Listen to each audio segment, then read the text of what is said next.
Hello and welcome to this week's episode of the Politics Matters podcast. I'm Ryan Jakubowski, and today we've got quite an interesting edition for you. For today's episode, I am joined by my good friend Evan Scrimshaw. So Evan writes for TheLines. He's got his own column on Scrimshaw Unscripted, hosts the Scrimshaw Show, and even wrote a novel, Salvation in the Storm, which I highly recommend reading. Go check it out.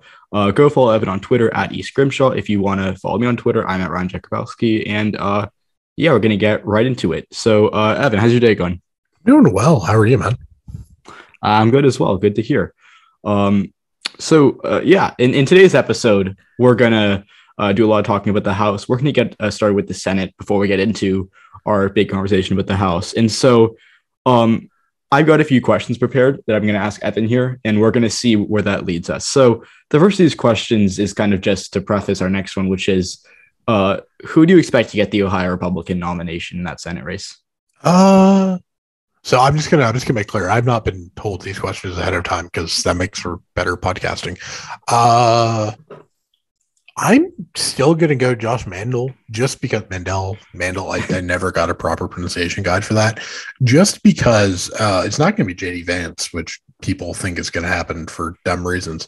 But as I explained the last time I was on PX30 Politics with Justin Young.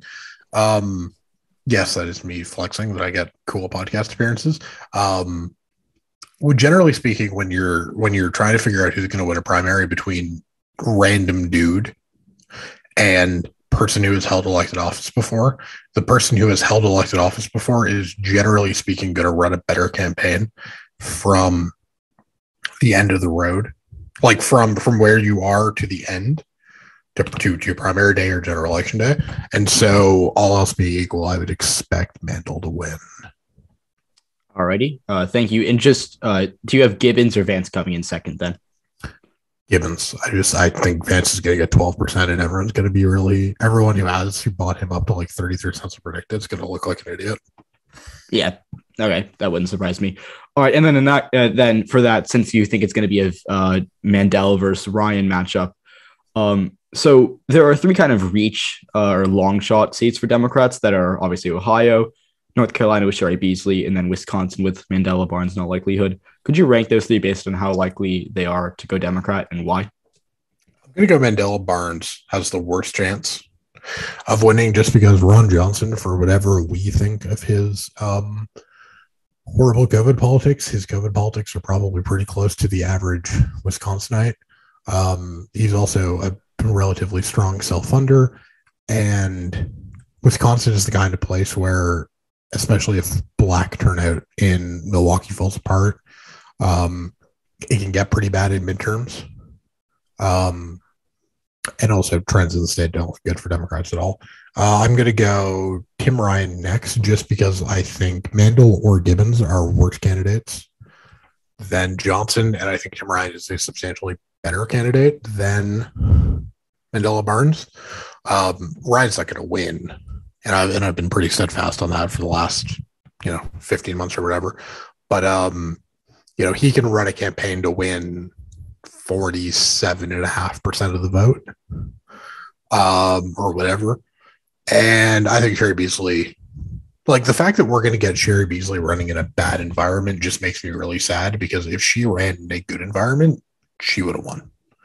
And she's going to lose because of factors outside of her control, which are A, the Biden shitty approvals, and two, just the general midterm curse. But Sherry Beasley can win if things get better for Democrats. Ryan needs like everything to break right for Democrats, and it's not going to. And Mandela Barnes needs like, I don't even know what Mandela Barnes needs for him to win in Wisconsin. But yeah, I think Beasley is the most likely of those, and I think she's the only one with like more than a 5% chance of winning, even if Ted Budd or Pat McCrory would be favored to beat her. Okay, so then just I guess a fun question here to relitigate 2020. Do you think Beasley beats Tillis if she gets the nom in 2020? Why are you asking me this? For fun. No, you're doing it to torture me. Yeah. Yes, because if she runs, there's no Cunningham sex scandal. But more importantly, if she runs black, if she runs for the Senate race as opposed to a lower profile Supreme Court race, I think the share of the electorate that's black goes up. And I think if you get higher black turnout, I think Biden loses the state by, say, 0.8%. And I think Beasley keeps her overperformance of Biden, which was basically 1.4%. I think she wins by 0.6%. I think she wins by 25,000 votes or whatever that number would have been. Alrighty, thank you. I know that was hard for you, but I'm glad. I'm glad you gave an answer. All right, so then next would be in terms of an Oz versus Fetterman race in Pennsylvania. Where do we stand on that? So I think that's currently the most likely outcome. I felt that way the entire time just because I have never bought the idea that David McCormick was likely to win a GOP primary for one simple reason. When was the last time that someone with David McCormick's general resume won a statewide primary? You can answer that question or you cannot. I don't really care, but it's been a long ass time. Pro-gay marriage. He signed the Republicans for Gay Marriage amicus brief in 2013, which has also been signed by David from both Whitmans, Bill Weld, Steve Schmidt. It's a graveyard of never Trump Republicans. He gave $7,000 to Jeb. McCormick winning that primary never made any sense to me. I think Fetterman loses, but I think Fetterman v. Oz is a better race for Democrats than Lamb v. Oz. Because in theory, Fetterman can get back to 2012 levels in Scranton and Central and Western PA, and sort of box Oz into having to try and do better than Romney-esque in Philadelphia and the Philly suburbs.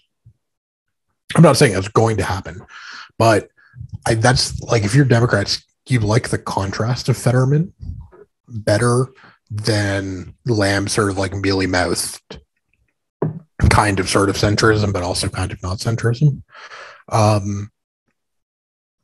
I think Oz is favored, but I don't think he's an overwhelming favorite. And the thing about that race is the lack of incumbent and the fact that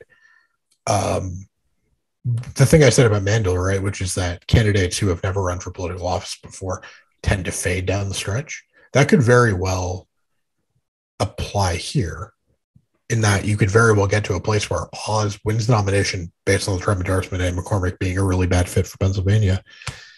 And then he gets to October and has no idea how to close the deal. And if you get that, I think the fact that the Pennsylvania GOP didn't have a better option, / they couldn't get Brian Fitzpatrick to run for Senate, puts Democrats in a at least live position, even if they're still, probably 70-30 underdogs to win the seat. Alrighty. And then I guess since we just talked about Pennsylvania, might as well segue into the next question. What do you think is more likely to happen? And you just gave us odds, so I guess it's perfect. You've got Democrats at 30% chance of winning Pennsylvania or something like that. What's more likely to happen, that or the GOP flipping New Hampshire? Democrats are more likely to flip Pennsylvania than Republicans are to flip New Hampshire.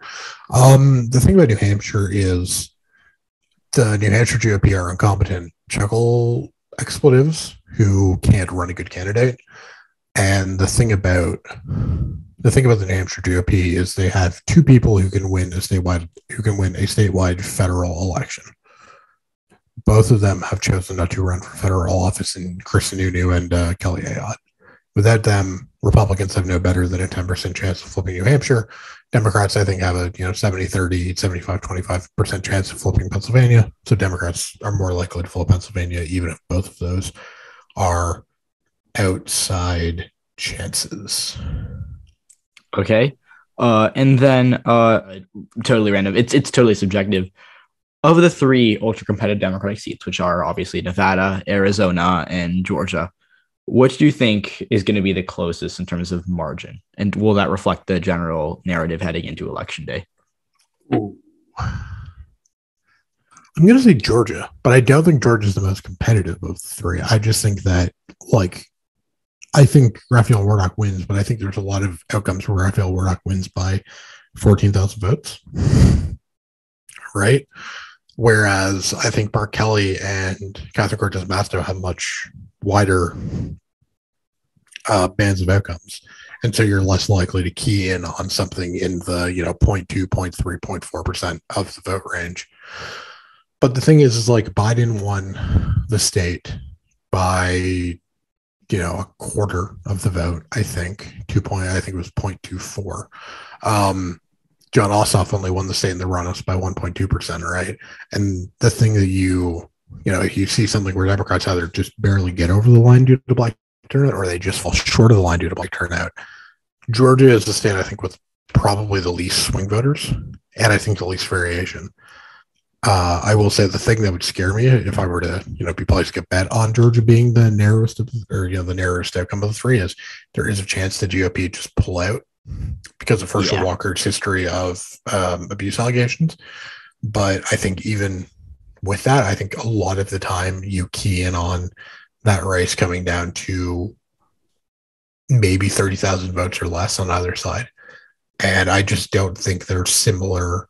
I just don't think there's a similar chance that Mark Kelly's race comes down to 9,000 votes or Catherine Cortez Masto comes down to 6,000 votes or whatever. In the same way that I can absolutely see Raphael Warnock coming down to 2,000 votes. Okay, and then I guess follow for that because you mentioned it, and I was actually going to mention it too. So thank you. But what are just I guess to a lot of people who haven't been following this Senate race in Georgia, in Herschel Walker's candidacy to be specific, what do you think what would have to happen for the Republican Party to pull out of Georgia and say, no, we're done with Walker? He's too unfavorable and he's too bad of a spot for us to spend money on this race. Like, what would need to happen for the GOP to make that decision? Dr. Oz needs to be in trouble with 2 months out. And Pat McCrory needs to be nominated in North Carolina. Because the thing is, the GOP won't pull out of Georgia out of like a moral stand, right? We won't need more revelations about Herschel Walker's domestic abuse towards past girlfriends and wives. It will take them needing to play a broader amount of defense than they think otherwise, right? Because Republicans pulled out of Ohio in 2018, but the reason they pulled out was because they couldn't win it. And they thought, well, we've got like 9 other seats that are more valuable to us than spending here. And that's the calculation that gets the GOP to pull out of Georgia, not any sort of concern about Herschel Walker's morality. I mean, Mitch McConnell just did an interview with Axios last week where he defended Walker and claimed he was a great candidate. There's no amount of morality that's going to cause the GOP to change their mind. It's pure calculated. This cash will go further in races in North Carolina, Pennsylvania, and maybe even Ohio. Or McConnell decides he's going to pump $7 million into saving Lisa Murkowski in Alaska, even though I kind of don't think he would do that. That's what it would take more than I think Herschel Walker. Like, I don't think it's going to be more revelations that cause the GOP to pull out of Georgia. Yeah, okay, I agree. And then lastly, this is our final rapid fire Senate question. So for those who've been viewing my YouTube channel who have been listening to the previous episodes of the podcast, you'll know I've got the Democrats currently on 48 seats, holding the 46 that are pretty safe, plus New Hampshire and Nevada, and then narrowly losing Pennsylvania, Georgia, and Arizona. Evan, what's your current count for the Senate as of right now? 49. I have Democrats holding everything that you hold. I have them winning Georgia, and I have them losing Arizona. Alrighty, thank you. So with that, that's our kind of brief Senate overview. We're going to now move into the House, which is going to be kind of the meat of this show. And so Evan built a model, which is super cool. And so the first question I have for you, Evan, is what are the chances you give Democrats of holding the House, and what has made you come to that conclusion in terms of the toss-ups and competitive race that we're going to see this November? So if you ask me as someone who is looking at my model and being like rigorously statistically analytical, like 22.5%, right? Something between 20 and 25%, because the House map is such that Democrats don't have to defend a whole lot of super favorable Republican terrain, right? Most of the seats they're defending are left trending suburban seats. I'm looking at something like Pennsylvania 17, the seat Connor Lamb's vacating, Kansas 3, Virginia 7, Virginia 2. Like, these are places that are trending left that Democrats have flipped in recent time. Like, and they're all, like, all the seats I just named are Biden won seats, right? So in theory, the path for Democrats to win the House exists. And I think that's better than I think a lot of people expected after November of 2021. In terms of the seats that Democrats kind of have to win, I'm gonna start breaking them into two tiers. The seats they have to win, if they're going to win a majority, you're looking at something like Pennsylvania 17, Virginia 2, which is Virginia Beach, and some other things. The new Colorado seat, California, Colorado 8, and then you're going to need to win something like either hold Texas 28, which is one of the few really right trending seats they hold, which is South Texas, and then maybe one of the Michigan toss-ups, maybe one of the other Pennsylvania 7 or 8 seats. And so it's going to be, Democrats are going to need to win some seats in the sort of toss-up to Biden +2, Biden +3 terrain if they're going to win the House. And then if they're going to try and avoid the kind of night that plenty of Republicans are sort of thinking is possible, that's when you start to move up the sort of proverbial pendulum, and you start to look at, can Democrats win something like Washington 8, Minnesota 2, Virginia 7. And so those are the two sort of tiers when I'm looking at the House. Like, if they can win the true toss-ups, like the toss-ups in a neutral environment, they have a chance to win the House. If they can just hold the sort of next tier of seats, they can still have a good night, and maybe they can hold enough individual seats.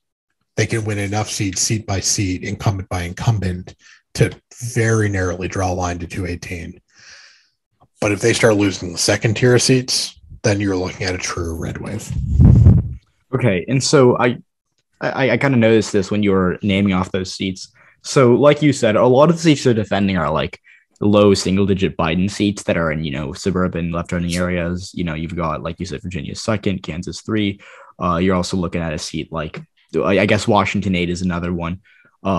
Again, suburban, kind of college-educated Democratic trending seats. But then you're getting into seats that are not necessarily Democratic trending. You mentioned Cuellar's seat, the 28th district of Texas, which is obviously very right trending.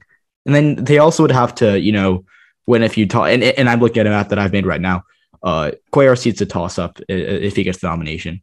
But then Democrats would also have to win a seat. Maybe they have to hold, or maybe Action have to hold on if they like.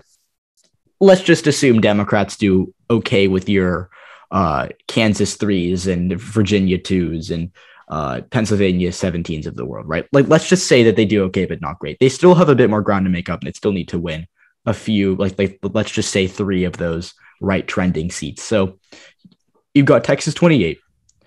You've got the Axne seat in Iowa, which is the 3rd district. And then you've got the seat that Shari Bustos is vacating, which is the 17th district. And then you've also got seats in, your reaches are kind of like the 6th district in Arizona, which is a narrow Biden seat, but that Kirkpatrick, the incumbent Democrat, is leaving. And then you've got the 2 toss-up seats in Michigan, plus potentially another competitive seat in the 3rd district, which is Grand Rapids. Do you think the Democrats have hope in the seats that are trending away from them? No, like, plainly the path for Democrats. So I currently am projecting Democrats for 210 seats, right? And I have them winning Michigan 3 because I just don't think Meyer is going to win that primary. If he wins that primary, my calculations would change pretty substantially, but I've got them winning by about 3.5. But that's assuming he is not the nominee again.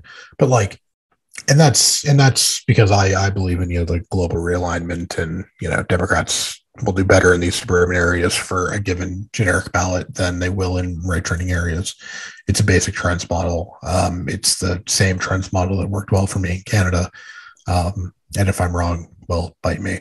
For what it's worth, Democratic for what you believe, U.S. polling to be worth.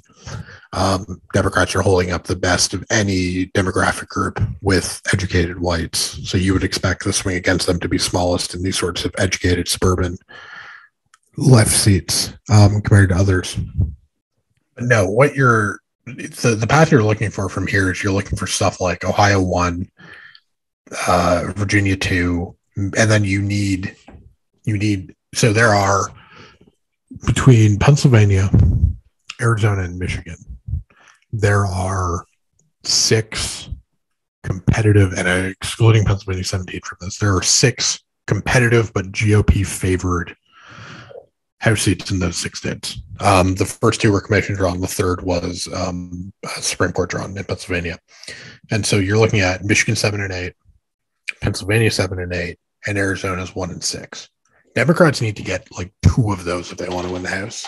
And the thing is, all of those districts are like Biden by like somewhere between like 1 and between like 0 and 3, except Matt Garrett's Pennsylvania 8th, but you would assume that he would be, he would outperform more than a usual incumbent. But you got to get a few of those if you're Democrats. And the thing is, all of those seats are kind of the same to me at just like a fairly fundamental level. They all share a fairly basic presidential partisanship. They're all non-legislature drawn seats. And basically, Democrats just have to pick off a couple of those. And I don't necessarily know which ones they're going to. It's early in the cycle. We'll get, fundraising data. We'll get spending data. We'll get district polling. But Democrats are going to need to win. Like, the thing is, Democrats are going to need to win some seats where they're not favored. And if I'm trying to count to 218, stuff like Illinois 17, Texas 28, any of the Iowas are less likely to me than picking off a couple of the Michigan, Pennsylvania, Arizona trio, picking off something like New Mexico 2, or just getting like really, really lucky and beating Michelle Steele out in California. If Trump supporting like Asian Americans and Hispanics just don't turn out, or they revert back to Democratic supporting ties down ballot, even if they still have a lack of affinity for Joe Biden. Okay, so then since you brought up New Mexico 2, I think that's interesting. It's a segue here. So New Mexico 2 is a seat that I'm kind of optimistic for Democrats. It's still a toss-up. I'm not saying they're outright favored, but I find it interesting because the seat was drawn by Democrats by the New Mexico Democrats, who I think were confident enough in their ability to contest this seat and have a narrow advantage or whatever, that they were able to draw this seat. And the interesting thing here is that unlike Texas or Florida, Hispanics in this district is, by the way, in southern New Mexico, so it has a significant chunk of Hispanic voters. This district did not bolt to the right the way, Texas 28 or Texas 34 or, Florida 26 did. It basically stayed the same in 2016 and 2020, meaning that it trended right relative to national partisanship, but it was still like a Clinton plus 6, Biden plus 6 district. And so that makes me, I guess, kind of intrigued to see what's going to happen in this race. So if I made you rank, so I'm going to give you 4 seats here, and I want you to rank them in order of, or just rank them based on how likely Democrats are, because again, we're making the path for Democrats to win the House here. So you've got New Mexico 2, you've got the 3rd District of Nevada, which is Susie Lee, California 22nd, David Valadeo's seat, and then California 5, like you said, Michelle Steele. And we talked a bit about Steele. What do you think of those 4 seats? California 45, California 22, Nevada 3, and then New Mexico 2. Rank them in order of prospects for Democrats. I have Democrats winning the California 22 by 2.5 points. I have them winning Nevada 3 by 1/3 of a point. I have them losing California 45 by nearly 6 points, and I have them winning, and I have the Republicans winning New Mexico 2 by 4.5. So I would go California 22, Nevada 3, New Mexico 2, California 45, from likeliest to least likely. Why is your margin in California 45 so big for Michelle Steele? Because it's only a Biden plus 6 seat. There's a Republican incumbent in the district, and it's not trending, and it's trending the opposite way from Democrats right now. So the thing about a trends adjusted model and using the realignment, you can't not give Republicans in Republican trending districts sort of bigger swings in the same way that you use a trends model to reduce swings against Democrats. And also, there's decent evidence from Australian and Canadian elections of culturally conservative ethnic minorities trending right faster than statewide or nationwide trends. You look at something like the 2019 Canadian election, when you saw culturally conservative ethnic enclaves being the only seats that trended, the only highly educated seats that trended against the Liberals. And then in Australia, you saw the coalition pick up Lindsay at the 2019 election and hold a lot of their Western Sydney seats against what was expected to be a heavy swing against them, in large part because of culturally conservative ethnic minority Chinese voters in Western Sydney. So, I think Michelle Steele's seat has fairly high levels of culturally conservative Asian voters in the seat and some culturally conservative Hispanics. And that doesn't make it a super favorable fit for Democrats moving forward. Okay. So then while we're on the topic of, I guess, culturally conservative Hispanics that are trending against the Democratic Party, do you buy the, do you buy the skeptic? Because there's talk right now, and I've said on this podcast before that I think the Texas 34 election, the special election, is the Republicans going to win it, and then the Democrats are going to win it back in November. What are the odds that we see the 3 Rio Grande Valley seats, the 28th, the 15th, and the 34th? What are the odds that they all go red in 2022? And why would, it's not likely to happen, but what would that mean for Democrats in other races if it did happen? The thing is, it actually wouldn't mean that much in terms of 2022, or residual consequentials. If Democrats have a bad night in the Rio Grande, because the thing about Texas, and specifically South Texas, is there's not a lot of places like it, right? And when you're trying to work out what matters moving forward, you want to try and find places that look like the places you're talking about, right? So the reason I draw a lot of connections between Southlake, Texas, and Forsyth, Georgia, is they were both similarly partisan in 2012, 2016, and 2020, right? There are places sort of experience a similar trajectory, and there's no concentration of rural conservative Hispanics in America quite like the Rio Grande. In terms of likelihood of it happening, Democrats will lose the old 34th in the special election this summer. I have them losing that by 6.5 points right now. They will win the new 34th in the fall, but that's because they made the 34th substantially bluer to make the 15th and the 28th redder. Yeah. It's funny, actually. You probably, if you were the GOP, you probably would have preferred the old configuration of South Texas. If you were just trying to figure out the way to maximize your seats. But the thing is, they were the problem is that if you have 3 seats of similar partisanship, then you have the chance of winning 0 or winning 3, and they just wanted to gain 1, make 1, a toss up, and then 1, a safer Democratic seat. They probably won't win all 3. If you start to look at South Texas so much, that becomes so red, you're probably looking at delaying, Blue Texas from, maybe 2028 provisionally to 2032, if you are, a believer in Blue Texas down the line. But the only thing that Blue Texas does is delays the inevitable. It doesn't stop the inevitable. Okay. So then I guess next would be what are things like for Sharice Davids? Just throw it out there. Kansas 3. I have her winning by about a point and a half because she's in one of the most left-trending districts in the country. From Trump plus 5.3 the first time around to Biden plus 4.4.5. You're looking at a situation where her seat's just not going to trend. Like, that's going to be the seat, one of the most resistant seats to trends, assuming that the global realignment holds up.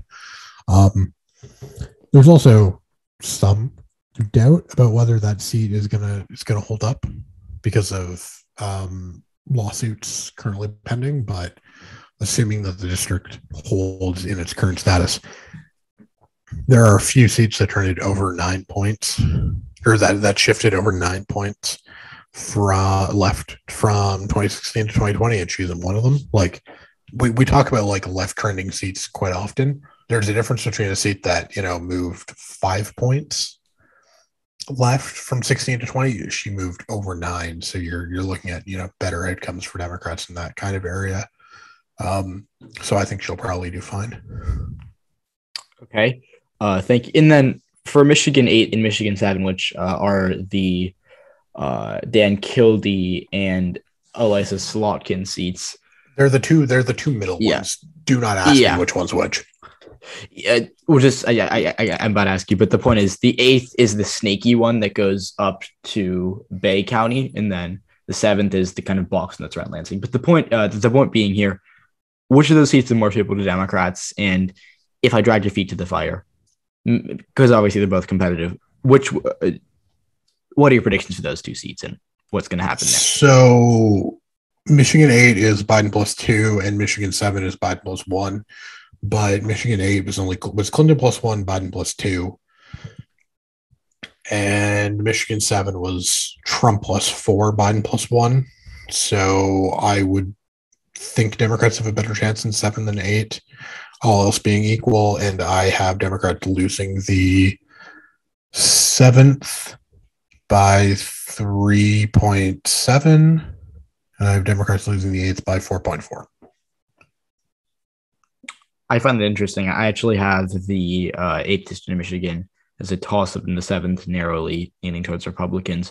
Yeah, because you overran incumbency and I overvalue trends. Yeah, I know. But the thing that I find interesting about Kildee is that he's been able to hold on to this seat, obviously, for a while. But the point here is that he overperformed Biden. But this is the thing. He hasn't been targeted. When was the last time Dan Kildee ran in a race and people are like, oh yeah, he could actually lose? Fair point, but I could say the same about Slotkin in 2020 because let's be real, Paul, whatever his name, Jungay, was not gonna. The GOP gave up on the race in like July. I don't think that they invest in Slotkin either. Sure, but at that point, I'll just take trends over. I'll take trends over incumbents I'll take trends over an incumbent whose value I can't properly actually assess. Okay, but the point I'm making here is, and I'll disagree with you on this. The point I'm making here is that you're stupid, but go on. The rural northern parts of this seat are areas that Kildee outperformed, and I know they didn't invest. You're not wrong, but white voters in the 8th district, I don't think are going to collapse as hard as like rural white voters in this district are not going to collapse as hard here as they are in a lot of other places. And whether that's Kildee's incumbency or not, I think it ultimately, if they win this race, saves Democrats because they're going to fall apart with a lot of rural white voters. It's just but the thing is that people don't collapse.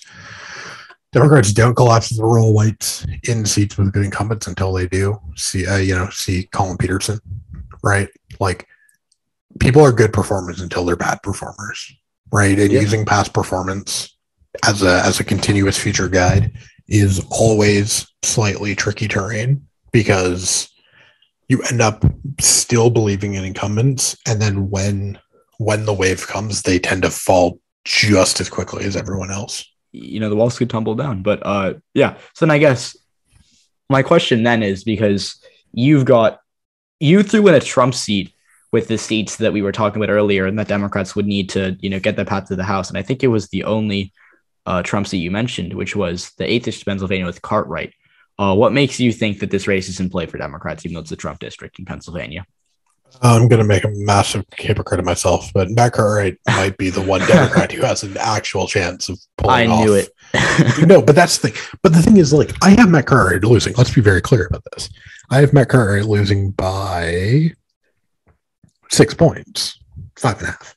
So the case for that is, like, at least in my model, I'm being like consistent, which is just like, I don't believe incumbency is going to matter that much, and therefore I am overvaluing trends and undervaluing incumbency. That said, like, this model is based on presidential partisanship and Biden's approval, and specifically Biden's approval with white voters. I am aware of the fact that I'm going to overrate and underrate certain candidates based on subjective bullshit. It's April. We'll get there. We'll find out who are actually good candidates and who are bad candidates in time, right? We will. It'll be fine. But the thing for me is, if your basic general proposition is Biden approval of X means a generic ballot of, in the 3.5 range, which is what it current, or, GOP advantage of, 3.5, which is what currently have, could totally get worse. Like, you need an unlikely thing to happen, right? You either need Biden's approval to get better, or you need some Democratic incumbents and Democratic candidates to outperform expectations. And Matt Cartwright doing better than expectations is a totally plausible scenario, even if I don't think it's super likely. Okay, and then just because I'm a Northern Pennsylvania nerd, do you think that, like, just to throw this around, I know neither of us think Cartwright's favorite to win, but again, if he does win, does that come from, like I said, with Kildee, a kind of stopping of the bleeding in terms of the rural whites, or does it come with increased black turnout from Scranton? Like, just as a guess.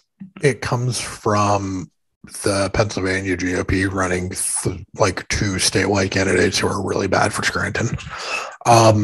Whoever, like, the thing is that people are massively over. I don't think people understand quite how bad the GOP governor field is in Pennsylvania. Mastriano and Barletta. And I don't think people have properly clocked how bad. Like, I don't think Dr. Oz is going to be a good candidate for Scranton. Let's just be blunt here. Scranton doesn't like people who don't work with their hands for a living. And so, if Josh Shapiro, who's done very well in Scranton in the past, and I think won Cartwright's old district in 2020 by like 4 points, if Josh Shapiro can get a lead, you could absolutely see a situation where, given the breadth of the GOP's governor's map, that they might want to play, right? Because they need to win Kansas. They're making noise about Minnesota, Wisconsin, Michigan. They talk about Connecticut every year. Who knows if they're going to actually do that, right? They'll have to defend Arizona. They'll have to defend Georgia. They might want to put something behind Paul LePage. You could see a situation where the GOP candidates all suck. Whoever wins that primary is consistently 7 points behind. The GOP leaves town. Shapiro races to a lead. And Cartwright and Shapiro basically collide 5 points ahead of John Fetterman. And they just... Turnout's not great in Pennsylvania because the GOP leave town. The GOP don't spend a lot of money. Trump doesn't go to the state because he doesn't think he can get a win, right? And if he does, he goes to, like middle Pennsylvania. He goes to Harrisburg or goes to Philadelphia. He doesn't go to Scranton. You could totally see a scenario where GOP turnout's down. Shapiro and Cartwright together have enough of sort of that, back home, last dance, one more time Democratic appeal. But the thing is that even if Democrats win it here, I don't think they're going to win it long term or anything, but I think Shapiro and Cartwright could be a, Scottie Pippen, Michael Jordan-esque last dance, duo. Yeah. I mean, it's, yeah. So then I guess while we're on the topic of last dances for Democrats, what are we thinking in terms of G.K. Butterfield in North Carolina 13? what do you got for that race? But J.K. Butterfield's running again. I believe so. He's I thought he retired. You're right. You're right. My bad. I was looking at something outdated. Yeah, no, it's the 13th district though, and it was his would have been his old district. Yeah, the North Carolina students. He used to be North Carolina 1, but that was with the old maps. North Carolina 13. North Carolina 13. I got Democrats losing it by 5. It's like trended. It shifted 4 points to Biden. It's Biden plus just under 2 points. They're going to lose it. Yeah, they might win it back in 2022, depending on whether or not the trends continue, and depending on their 2024, and depending on how good the GOP incumbent is. I don't know. It's not that interesting to me because, like, the thing is, Democrats. I mean, the other problem is that North Carolina map is going to get redrawn in 2023, and the GOP are likely to have veto-proof majorities in the legislature after 2022. So I'm not that invested in this map. TBH. Okay, yeah, that's fair, and also that causes a recruiting problem for Democrats in the seat because, like, no one's going to want to run in a competitive House seat on rent that could also. And I'm honestly surprised Jeff Jackson's even bothering to run for Congress in the whatever Charlotte district he's running in, because there's no way the GOP are giving up 2 Charlotte seats next time. They're 1,000% drawing a Charlotte pack next time. Oh no, that's why, because he thinks if he gets a congressional seat, and certain rumors don't come out against him, he thinks he can win a Dem v Dem primary in 24. That's why he's running. Point being, what I was going to say here is that the interesting thing about these seats is that we kind of have like a number of kind of rural, kind of not rural, plurality or majority Black seats in the South. Your Georgia 2s and North Carolina 1s of the world. I know that you've got a trend-based model. I know that Georgia 2 has been pretty tough for Democrats over the past 4 years. What does it look like there in Georgia 2 with Sanford Bishop? Democrats should be fine there, just because Black turnout looks like it should be high enough with Abrams and Warnock on the ballot. I wouldn't feel great about that seat holding the entirety of the decade, but given what happened in 2021, and given the fact that we have, Democrats are going to have 2 very strong Black candidates with a proven ability to get Black turnout up in non-presidential elections, they should hold it this time. Okay, and then what about the first North Carolina with which was Butterfield, the seat that G.K. Butterfield held? They messed with the districts. Democrats should be able to get 6 seats.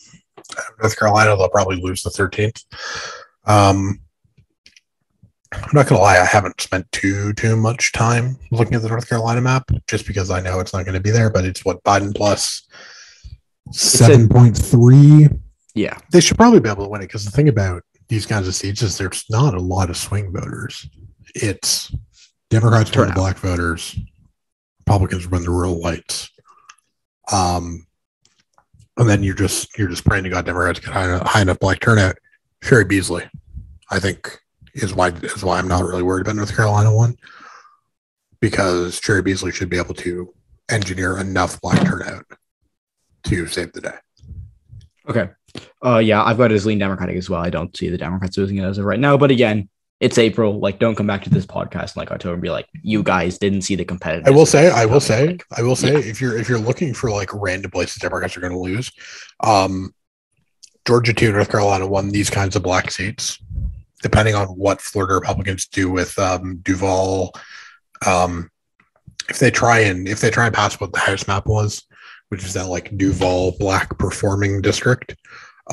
Those are actually the kind of seats where I'd be really worried if I'm Democrats, if the bottom falls out, because 2014 saw Democrats do really badly in North Carolina, Florida, and Colorado solely because Black and Hispanic turnout fell off a fucking cliff. So if you're trying to look for like fringe places where Democrats could really underperform expectations if things get bad, I'd look to swing districts with sizable amounts of African Americans, and also Latinos, I'm assuming, or is that just or is it only the thing is Well, the thing is that you're like swing district with lots of Latinos. There's not a lot of them left. Like the thing about Hispanic voters is they're really inefficiently distributed.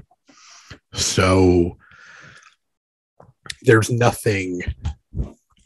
like, I'm just trying to think, other than Texas 28, but I kind of already think that one's going anyways. I mean, you could maybe make the argument for New Mexico 3, which is only, Biden plus just under 11.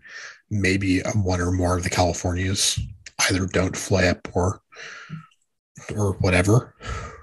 But there's just not a lot of swing seats with heavily Latino populations in the same way that there are black seats with decent sized black populations. Yeah, but you're not wrong. I was just kind of throwing it out there. And then, so I know you were, but I'm making fun of you anyways. I know you're good at it. But point being, so Democrats are, in your eyes, likely to hold both Georgia 2 and North Carolina 1 for now. I know in the future it's going to get dicey, especially in Georgia. But what about kind of working our way up the coast here? You got just a few more seats before we wrap this up. What about Maryland 6, which is a Biden plus 10, Clinton plus 1 district that I have no clue how it's going to vote in 2022? What are your thoughts? Democrats. So the way I do my spreadsheet is I don't have like a projected margin for every seat because I just don't care. Just like, let's be honest here, I don't care about getting an accurate projection for New York 12 or whatever.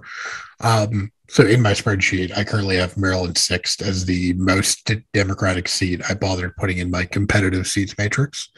As of right now, it trended left by nearly 9 full points. Sorry, it shifted left almost 9 full points between 2016 and 2020.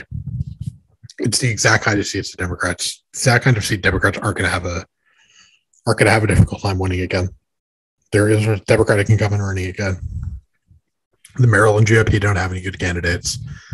And as much as we want to shit on David Schroen's stupid thing of like, oh, I'm in a swing seat now, I feel bad for me. Well, no, fuck you. You're still in a Biden plus 9.8 district.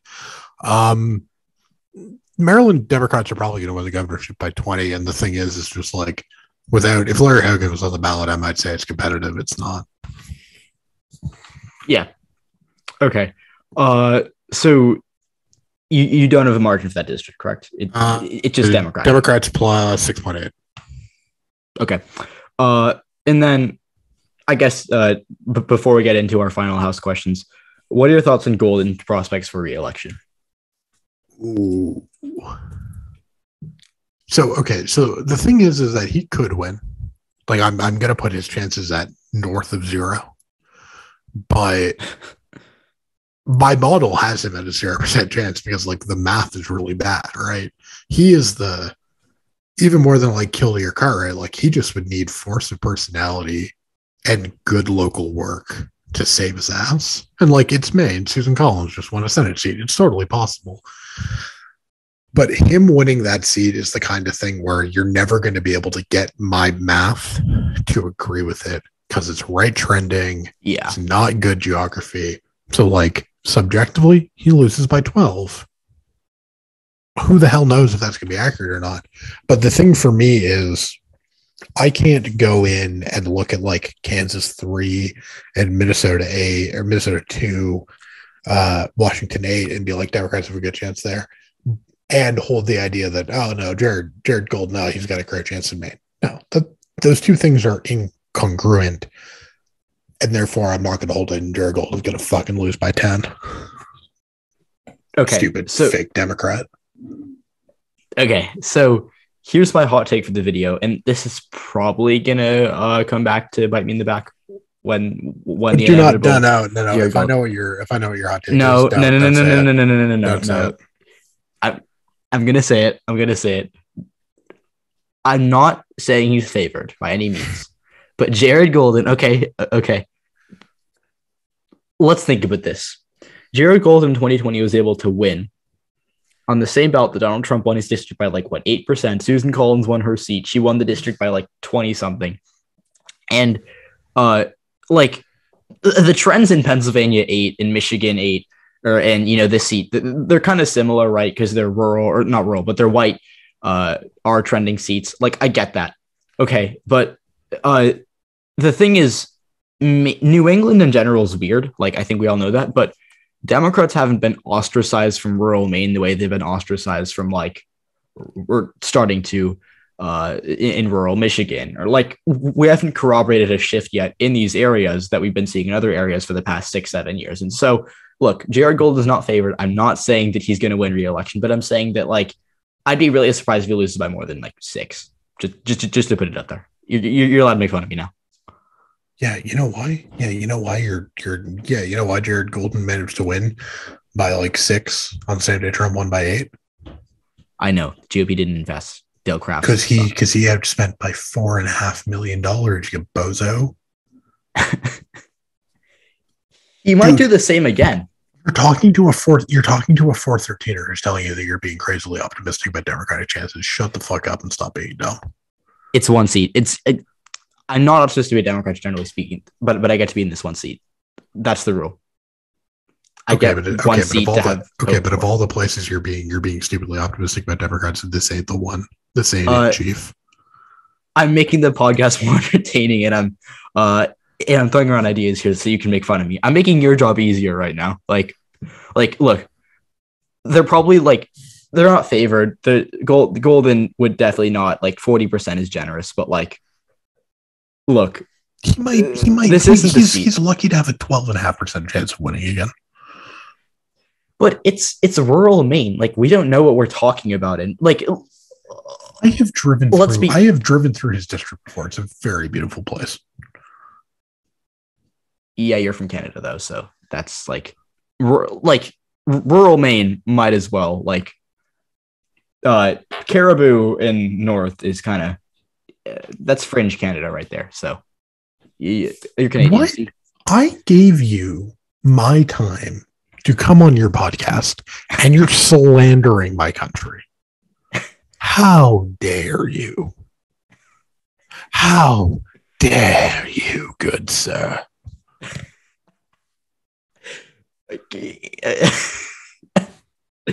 Sorry, I had to throw in the Northern Maine is Canada because, like, everyone says it. Everyone thinks it. I once talked to a guy who thought Maine was part of Canada, like, not even that long ago. So, okay, but the thing is, I get to make the Maine jokes.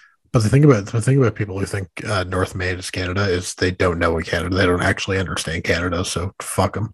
I went to Vancouver 2 years ago. I'm a Canada understander. Vancouver is in Canada. What? Vancouver doesn't have snow. It's not Canada. I skied. There was snow. I assure you. You didn't snow in Vancouver. You snowed in Whistler. Those are 2 different places. Okay, I was in Vancouver, and then you went to Whistler.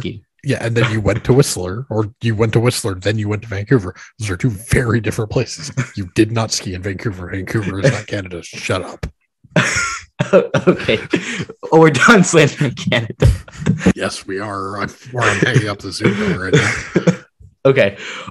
So then, okay.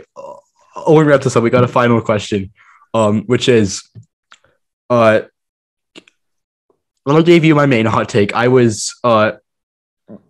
It was brutal. I had to go through a solid 8 minutes of getting laughed at and clowned on, and it's bad when the Canadian is mad. Okay, what's your hot take that I get to laugh at you for? Like, just say anything. Oh, you should have.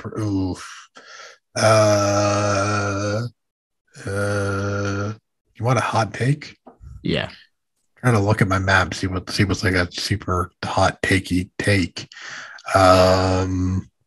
Yeah, so my hot take would definitely be Steve Chabot is going to lose in Ohio 1.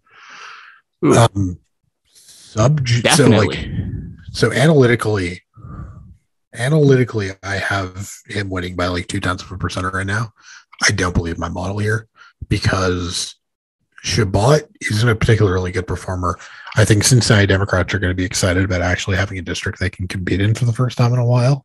And the other thing is, if Mandel, the thing I haven't done yet, and the thing I won't do until we actually get good Senate polling and good and better sense of who all the candidates are, if Tim Ryan's going to get 47.5% of the vote or whatever, if he's going to lose by 4 or 5, that makes Ohio one a lot more Democratic favoring.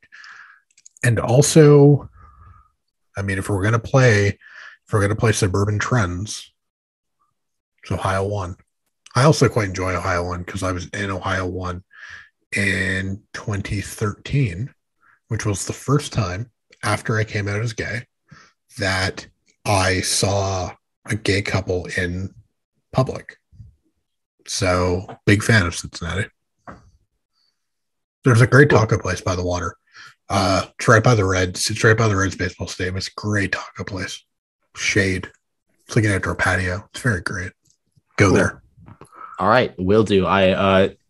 If Democrats, okay, what's the margin you got in this seat then? So subjectively, the model has them winning, has Shabbat winning by like 2,000%. I think Democrats win by 4. Oh, okay. If Democrats win by more than 5, I'll go at your taco place. All right. Thank you, Evan. It was a pleasure. I greatly enjoyed having you on the show. Any last thoughts?